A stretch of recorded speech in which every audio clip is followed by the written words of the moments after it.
10월 20일 선목교회 중고등부 말씀 묵상입니다.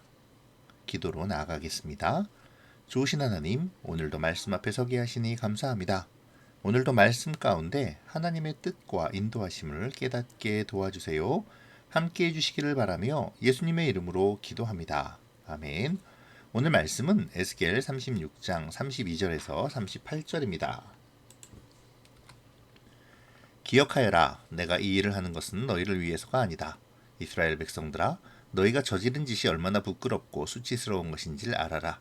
내가 너희의 온갖 죄를 씻는 그날에 마을마다 다시 사람이 살게 하겠으며 무너진 곳마다 다시 건축하게 할 것이다.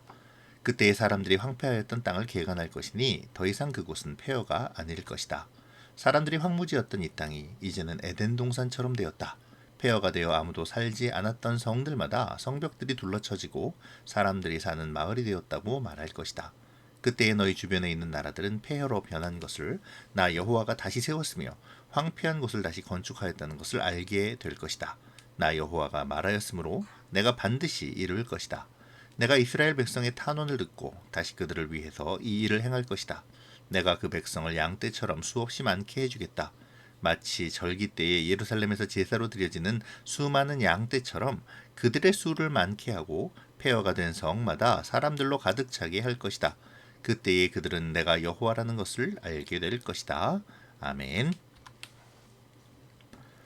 이스라엘의 회복을 말씀하시는 하나님께서는 오늘 본문을 통하여 다시 한번 회복의 역사가 반드시 일어날 것이며 그 일이 이스라엘의 공로가 아닌 하나님의 절대적인 주권에 의한 것임을 분명히 말씀하시죠. 32절의 말씀은 22절의 말씀을 다시 반복하시는 것인데요. 22절에서 하나님은 이스라엘의 구원과 회복이 그들을 위함이 아니라 여러 나라에서 더럽혀진 하나님의 거룩한 이름을 위함이라고 말씀하셨죠. 이는 이스라엘의 회복과 구원을 통해 그들이 범죄하여 땅에 떨어뜨린 하나님의 거룩한 이름을 하나님께서 다시 높이시며 모든 열방들로 하여금 하나님이 단순히 이스라엘이라는 작은 민족의 민족신이 아니라 전지전능하신 유일신이라는 사실을 깨닫게 하기 위함입니다. 하나님은 이러한 뜻을 다시 밝히시고 이스라엘로 하여금 너희들의 죄를 돌아보고 부끄러워하며 그 어리석음을 한탄하여 다시는 그러한 어리석은 죄를 범하지 말 것을 결단하라고 촉구하고 있는 것이죠.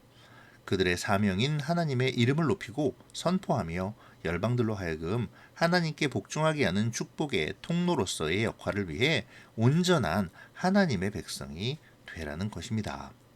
그렇게 온전한 하나님의 백성이 될 때 하나님은 황폐한 성읍을 다시 건축하실 것이고 하나님의 백성이 다시 거주하게 하시며 황무지가 다시 경작되어 많은 소출을 내게 하실 것이라고 약속해 주시죠.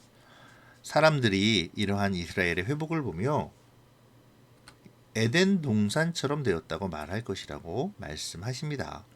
에덴 동산은 하나님의 창조 사역 중 인간에게 주어진 가장 큰 축복이었죠. 이러한 에덴 동산처럼 회복되는 은혜를 이스라엘에게 주시겠다는 말씀입니다.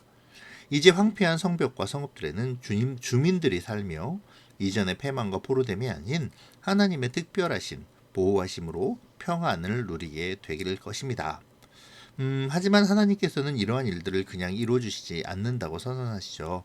37절에서 하나님은 자신이 백성이 하나님께 이루어달라고 구할 때에 이 일들이 일어나게 될 것임을 말씀하십니다. 하나님께 구할 때 하나님의 은혜가 임하며 하나님의 백성은 온전히 회복되어 주님이 주시는 풍성함을 누리게 됨을 말씀하고 있는 것이죠. 오늘 본문에서 하나님은 이스라엘의 회복이 그들을 위한 것이 아니라고 말씀하시는데요. 언뜻 보면 하나님께서 이스라엘을 회복시키시지만 그들을 용서하지는 않는 듯 보이네요. 하지만 여기에는 하나님의 놀라운 은혜가 들어있죠. 사실 이스라엘은 용서받지 못할 죄를 저질렀습니다. 그것은 그들이 하나님의 거룩한 이름을 욕되게 했다는 것이죠. 그들로 말미암아 하나님의 거룩한 이름은 세상의 조롱거리가 되었고 열국의 멸시를 당하게 되었습니다. 그들의 불신과 불순종으로 말입니다.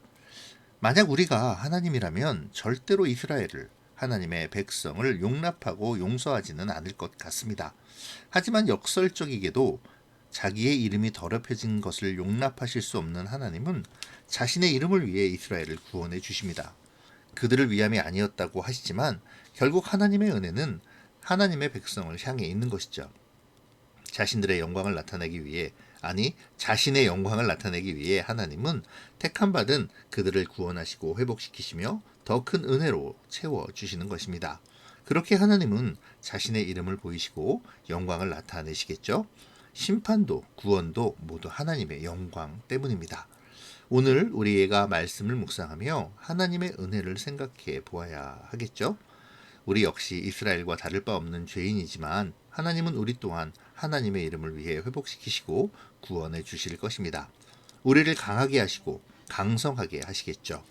그 은혜를 생각하며 오늘 나에게 임한 은혜가 무엇인지를 묵상해 보는 오늘의 묵상이 되면 좋겠습니다. 하나님은 그 모든 것을 은혜로 우리에게 허락하시지만 우리의 기도와 간구에 참여를 원하십니다. 그렇기에 우리에게 이 모든 것을 탄원하라고 하시죠.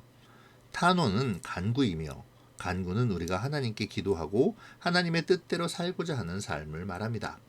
그러니까 우리가 하나님 앞에 온전히 서며 하나님께서 우리를 인도해 주시기를 기도해야 한다는 것이죠. 사랑하는 친구들, 오늘 말씀을 보며 하나님의 인도하심을 따르기를 기도하며 회복과 은혜를 구하는 그러한 우리의 묵상이 되기를 바랍니다. 기도로 마칠게요. 고마우신 하나님 감사합니다. 오늘 우리가 말씀을 묵상하며 우리의 삶을 바라보고 다짐하고 결단하기를 원합니다. 주님께서 함께하여 주셔서 올바른 우리의 모습을 바라보게 하시고 애통하며 한탄하고 우리의 죄에서 떠나 하나님의 은혜 안으로 들어갈 수 있게 도와주세요. 늘 주님을 인정하며 주님의 은혜를 구하는 기도를 드리게 하시고 그 기도 속에 나타내시는 주님의 풍성한 은혜와 복주심을 누리게 하여 주시옵소서. 오늘도 주님이 주시는 은혜 속에 거하기를 원하오며 예수님의 이름으로 기도합니다. 아멘.